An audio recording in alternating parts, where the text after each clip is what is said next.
മാറാലയും പൊടി അടിക്കുന്ന കാര്യം ചിന്തിക്കുമ്പോൾ തന്നെ നമ്മളെ മൈൻഡിലേക്ക് വരുന്നത് തുമ്മലും ജലദോഷവും ആയിരിക്കും അല്ലെ.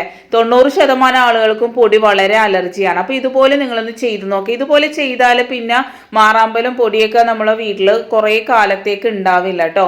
അപ്പൊ സിമ്പിൾ ടിപ്സ് ഈസി ലൈഫിലേക്ക് എല്ലാ കൂട്ടുകാർക്കും സ്വാഗതം. നല്ലൊരു ദിവസം നേർന്നുകൊണ്ട് നല്ല ഒരു വീഡിയോ ആണ്. ആരും സ്കിപ്പ് ചെയ്യരുത്, പൂർണ്ണമായിട്ട് കാണുക, ചെയ്തു നോക്കുക, എന്നിട്ട് കമന്റ് വഴി അഭിപ്രായം അറിയിക്കുക കേട്ടോ. ആദ്യമായിട്ട് ഞാൻ പറഞ്ഞു തരുന്ന ടിപ്പ് എന്ന് പറഞ്ഞാൽ, നമ്മൾ ദോശക്കും അപ്പത്തിനൊക്കെ കുറേ ദിവസത്തേക്ക് നമ്മൾ അടിച്ചു വെക്കാറുണ്ട്, ജോലിക്കാരാണെങ്കിൽ പ്രത്യേകിച്ച്.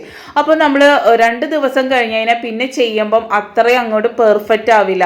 ഇഡ്ഡലി ആണെങ്കിലും ഭയങ്കര സോഫ്റ്റ് ആവില്ല, ദോശയാണെങ്കിലും ക്രിസ്പി ആയിട്ട് അങ്ങനെ നല്ല പോലെ കിട്ടില്ല ആ ഫസ്റ്റത്തെ ദിവസം പോലെ. അപ്പോൾ നമുക്ക് അതിനായിട്ട് 2 പപ്പടം ഇവിടെ എടുത്തിട്ടുണ്ട്. ആ പപ്പടം ഇതുപോലെ ഒന്ന് പിച്ചിട്ട് കൊടുക്കാം.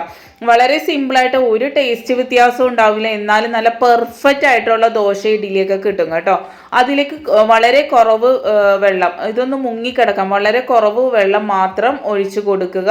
എന്നിട്ടൊരു 5 മിനിറ്റ് വെക്കുമ്പോഴത്തേക്ക് നിങ്ങൾക്ക് അറിയാലോ പപ്പടം വളരെ പെട്ടെന്ന് തന്നെ കുതിർന്ന് കിട്ടും. അതിനായിട്ട് നമുക്ക് മാറ്റി വെക്കാം. ഇനി നമുക്ക് പപ്പടം ബാക്കി വരുന്നത്, പണ്ട് കാലങ്ങളിലൊക്കെ ഞാൻ എൻ്റെ മുത്തശ്ശിയൊക്കെ ചെയ്യുന്നത് കണ്ടിട്ടുണ്ട് കേട്ടോ. ഇതുപോലെ ഉലുവ പാത്രം ഇല്ലേ, ആ പാത്രത്തിലേക്ക് ഇതുപോലെ അങ്ങോട്ട് വെച്ച് കൊടുക്കും കേട്ടോ. അങ്ങനെയാണ് അവർ ചെയ്തിരുന്നത്. അപ്പം ഞാൻ അപ്പം ആലോചിച്ചില്ല, പക്ഷെ ഇപ്പം ഇത് ചെയ്യുമ്പോൾ മനസ്സിലായത് പപ്പടത്തിന് യാതൊരു വ്യത്യാസവും ഇല്ലാണ്ട് നല്ല പെർഫെക്റ്റ് ആയിട്ട് തന്നെ എത്ര ദിവസം ഇരുന്നാലും കിട്ടും. എന്നിട്ട് നമ്മൾ ഈ ഒരു മിശ്രിതം നമ്മൾ പപ്പടവും വെള്ളവും കൂടെ ഒന്ന് മിക്സിയിലിട്ട് നല്ലതുപോലെ അരച്ചെടുക്കുക കേട്ടോ. ഇതുപോലെ അരച്ചെടുത്തതിന് ശേഷം നമ്മൾ മാവിലേക്ക് ഒഴിച്ച്, ഈ ഒരു വെള്ളം മാത്രമേ ഉപയോഗിക്കാവുള്ളൂ, കൂടുതൽ വെള്ളം ഉപയോഗിക്കരുത്. നല്ലതുപോലെ മിക്സ് ചെയ്തെടുക്കുക. നല്ലതുപോലെ എന്ന് പറഞ്ഞാൽ നല്ലതുപോലെ മിക്സ് ചെയ്തെടുക്കുക കേട്ടോ. എന്നിട്ടൊരു 10 മിനിറ്റ് നമ്മളൊന്ന് മാറ്റി വെച്ചാൽ മതി കേട്ടോ.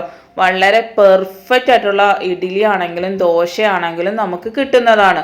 നമ്മൾ ഈ ദോശ ചുടുമ്പം ശ്രദ്ധിക്കേണ്ട ഒരു മെയിൻ ആയിട്ടുള്ള കാര്യം, നമ്മളുടെ പാനിൻ്റെ ചൂട് കറക്റ്റ് ആയിരിക്കണം കേട്ടോ. നമ്മൾ ഒഴിക്കുന്ന സമയത്ത് പാൻ്റെ ഫ്ലെയിം കുറച്ച് വെച്ചിട്ട് നമ്മൾ ഇതുപോലെ ചെയ്തെടുത്താൽ നല്ല പോലെ നമുക്ക് പരുത്തിയെടുക്കാൻ പറ്റും.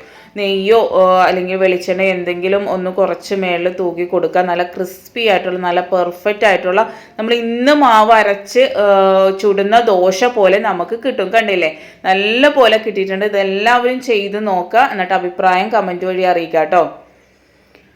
അടുത്തതായിട്ട് ഞാനൊരു പാൻ എടുത്തിട്ടുണ്ട്. അതിലേക്ക് നമ്മൾ നിങ്ങൾക്ക് എത്രയാണോ വെള്ളം ആവശ്യം അത്രയും നല്ലതുപോലെ ചൂടാക്കി എടുത്തിട്ടുണ്ട് കേട്ടോ. അതിലേക്ക് 2-3 കർപ്പൂരവും ഇതുപോലെ പൊടിച്ചിട്ട് കൊടുക്കുന്നുണ്ട്. ചൂടുവെള്ളത്തിലേക്ക് വേണം നമ്മൾ ഇതൊക്കെ ചേർത്ത് കൊടുക്കാനായിട്ട് കേട്ടോ. നമ്മൾ തണുത്ത വെള്ളത്തിലേക്ക് ഇട്ടാൽ നമ്മൾ കർപ്പൂരവും ഞാൻ ഇനി ചേർക്കാൻ പോകുന്ന കാര്യങ്ങളൊന്നും മെൽറ്റായി കിട്ടില്ല. ഇത് നല്ലതുപോലെ മിക്സാക്കി എടുക്കുക. നമ്മൾ മാറാലയും പൊടിയൊക്കെ കളഞ്ഞാൽ തന്നെ നമ്മളെ വീട്ടിലുള്ള 90% അസുഖങ്ങളും മാറിക്കിട്ടും. അടുത്തായിട്ട് നമുക്ക് വേണ്ട കണ്ടീഷണറാണ്. കണ്ടീഷണർ ഏത് കണ്ടീഷണർ ആണെങ്കിലും എടുത്താൽ മതി. ഞാൻ ഇപ്പോൾ പാക്കറ്റ് കാണിക്കുന്നത് എല്ലാവർക്കും മനസ്സിലാകാൻ, അല്ലെങ്കിൽ നമ്മൾ ബോട്ടിലൊക്കെ കാണിക്കുമ്പോൾ ഇത്രയും വലുത്, ഇതൊരു 5 രൂപ കൊടുത്താൽ കിട്ടും കേട്ടോ.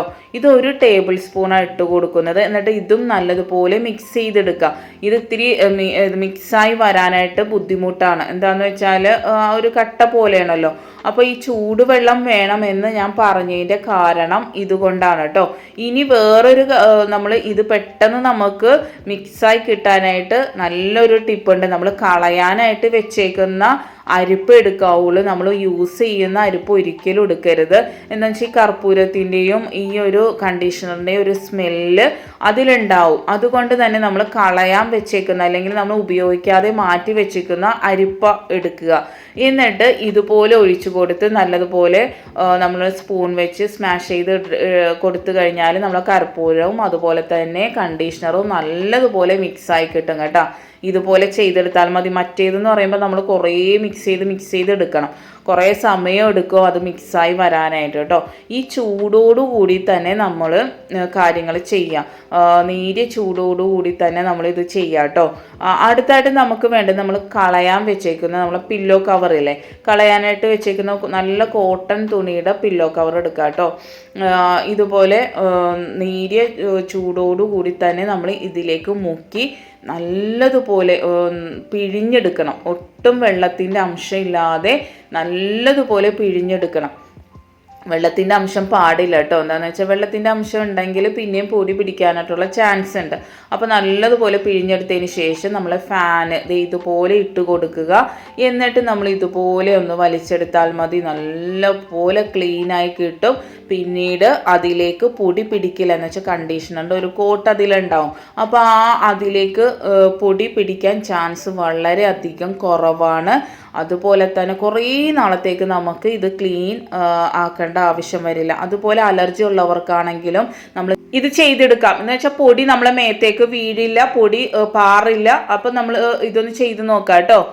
അടുത്തതായിട്ട് നമ്മളൊരു സ്പ്രേ ബോട്ടിലേക്ക് ഇത് ഈ ഒരു മിശ്രിതം തന്നെ ഒഴിച്ചു കൊടുക്കുന്നുണ്ട്. ഈ നമ്മൾ ഫാനൊക്കെ തുറക്കുമ്പോൾ നമ്മളെ മേത്തേക്കും നിലത്തേക്കൊക്കെ പൊടി വീഴുമ്പോൾ നമുക്ക് അലർജിയുടെ പ്രോബ്ലം കൂടുതൽ വരുന്നത്. ഇത് നേരിയ നനവും ഉണ്ട്. അതുപോലെ തന്നെ പില്ലോ കവർ ആയതുകൊണ്ട് തന്നെ അതിൽ തന്നെ ഫുള്ള് പൊടി വീഴും. നേരിയ നനവുള്ളതുകൊണ്ട് തന്നെ പൊടി പാറില്ല. അടുത്തായിട്ട് ഈ ഒരു ലിക്വിഡ് കൊണ്ട് നമുക്ക് സ്പ്രേ ചെയ്ത് കൊടുത്തിട്ട് നമ്മളുടെ കബേർഡുകളൊക്കെ തുടച്ച് കഴിഞ്ഞാൽ അതിൽ കണ്ടീഷണർ ഉള്ളത് കൊണ്ട് തന്നെ നല്ല പുതുമ വരും കേട്ടോ. ആ പഴയതിൻ്റെ ലുക്കൊക്കെ പോയിട്ട് നല്ല പുത്തൻ പോലെ ആയി കിട്ടും. അതുപോലെ കർപ്പൂരവും അടങ്ങിയേക്കുന്നത് കൊണ്ട് തന്നെ അതിൽ വരുന്ന പ്രാണികൾ, അതുപോലെ ഒരു ബാഡ് സ്മെല്ലില്ലേ, ഒരു തണുപ്പൊക്കെ വരുമ്പം ഒരു ഈർപ്പത്തിൻ്റെ ഒരു മണം, അതൊന്നും ഇല്ലാതിരിക്കാനായിട്ട് നമുക്ക് ഉള്ളിലും ഇതുപോലെ തന്നെ ക്ലീൻ ചെയ്തെടുക്കുക. തുണികളെല്ലാം മാറ്റിയതിന് ശേഷം ഇത് ഒന്ന് സ്പ്രേ ചെയ്തതിന് ശേഷം നല്ലതുപോലെ തുടച്ചെടുക്കുക. തുടക്കുന്ന തുണി ഡ്രൈ ആയിട്ടുള്ള തുണി കൊണ്ട് നിങ്ങൾ തുടച്ചെടുക്കാവുള്ളൂ കേട്ടോ. അടുത്തായിട്ട് നമ്മൾ ഈ ഒരു മിശ്രിതത്തിലേക്ക് നമ്മളിത് ഒരു 1-2 ടേബിൾ സ്പൂൺ വിനാഗിരി ഇതിലേക്ക് ഒഴിച്ചു കൊടുക്കണം. ആ ഒരു മിശ്രിതം നമ്മൾ ഉണ്ടാക്കി കഴിഞ്ഞാൽ നമ്മളെ വീട് മൊത്തം നമുക്ക് ക്ലീൻ ചെയ്യാൻ സാധിക്കും കേട്ടോ. നല്ല രീതിയിൽ തന്നെ പൊടിയും അഴുക്കും എല്ലാം പോയി നല്ല പുത്തനായിട്ടുള്ള ഒരു വീടാക്കി നമുക്ക് എടുക്കാൻ പറ്റും. നല്ലതുപോലെ മിക്സ് ചെയ്തെടുത്തിട്ടുണ്ട്. നമുക്ക് അടുത്തായിട്ട് വേണ്ടത് വൈപ്പറാണ് കേട്ടോ. പിന്നെ നമ്മൾ കളയാൻ വെച്ചേക്കുന്ന പേറില്ലാത്ത അല്ലെങ്കിൽ ചീത്തായി വലിഞ്ഞു പോയ സോക്സുകളാണ് എടുത്തേക്കുന്നത് 2 എണ്ണം. അത് ഇതുപോലെ നമ്മൾ വൈപ്പറിലേക്ക് ഇതാക്കി കൊടുക്കുക കേട്ടോ. ഇങ്ങനെ നമ്മൾ ചെയ്യുമ്പോൾ എന്താണെന്ന് വെച്ചാൽ നമ്മൾ കോല് വെച്ച് നമ്മൾ മാറാലേക്ക് തട്ടിക്കളയുമ്പം നിലത്തേക്ക് വീണ് മുഖത്തേക്ക് ആ ഒരു പൊടി വീണൊക്കെ നമുക്ക് അലർജിയുടെ പ്രോബ്ലംസ് ഒക്കെ വരുന്നത്. നമ്മൾ ഇതുപോലെ ചെയ്ത് കഴിഞ്ഞാൽ നമ്മളെ വീട്ടിൽ നിലത്തേക്ക് പൊടിയും വീഴില്ല. അതുപോലെ തന്നെ നമ്മളുടെ ആ പൊടിയുടെ ഒരു മണോ അംശമൊന്നും നമ്മൾ മുഖത്തേക്കും വരില്ല കേട്ടോ. ഇതുപോലെ ഞാൻ വൈപ്പറിൽ സോക്സ് വെച്ചിട്ടുണ്ട്. അതിന് ശേഷം നമ്മൾ ഒരു സ്പ്രേ ബോട്ടിലിൽ തന്നെ ഈ ഒരു ലിക്വിഡ് നമ്മൾ വിനാഗിരി കൂടി ചേർത്തിട്ടുണ്ട്. എന്നിട്ട് ഈ ഒരു ലിക്വിഡ് നമ്മൾ ഈ ഒരു ഇതിലേക്ക് സ്പ്രേ ചെയ്ത് കൊടുക്കുക. നല്ലതുപോലെ സ്പ്രേ ചെയ്ത് കൊടുക്കുക. കണ്ടില്ലേ? എന്നിട്ട് നമ്മൾ ഇതുപോലെ മാറാല തുടച്ച് കഴിഞ്ഞാൽ നമ്മൾ ആ ഒരു 8 കാലി വരൽ തന്നെ കുറയും. എന്താണെന്ന് വെച്ചാൽ കർപ്പൂരകവും അതുപോലെ തന്നെ നമ്മളുടെ വിനാഗിരിയും ഇതിൻ്റെയൊക്കെ ഒരു സ്മെല്ല് കൊണ്ട് തന്നെ കുറേ നാളത്തേക്ക് നമുക്ക് മാറാലയുടെ ശല്യം ഉണ്ടാവില്ല. അലർജി ഉള്ളവർക്കും ഇതുപോലെ ചെയ്താൽ യാതൊരുവിധ അലർജി ഉണ്ടാവില്ല. പൊടി മുഖത്തേക്കും അതിൻ്റെ ഒരു സ്മെല്ലൊന്നെല്ലാം നമുക്ക് തുടക്കേണ്ട കാര്യം ഒന്നും ഉണ്ടാവില്ല. കണ്ടില്ലേ എത്രത്തോളം മാറാല ഇതിലേക്ക് വന്നിട്ടുണ്ട്. മുക്കും മൂലയൊക്കെ തുടക്കാനായിട്ട് ഈ ഒരു വൈപ്പർ കൊണ്ട് ഇതുപോലെ ചെയ്താൽ സാധിക്കും. ചെയ്തു അഭിപ്രായം അറിയിക്കുക. സബ്സ്ക്രൈബ് ചെയ്യാതെ കാണുന്ന കൂട്ടുകാർ സബ്സ്ക്രൈബ് ചെയ്യുക, ലൈക്ക് ഇടുക, കമൻറ്റ് ചെയ്യുക. നെക്സ്റ്റ് ടൈം നല്ലൊരു വീഡിയോയുമായി വരാം. Thanks for watching.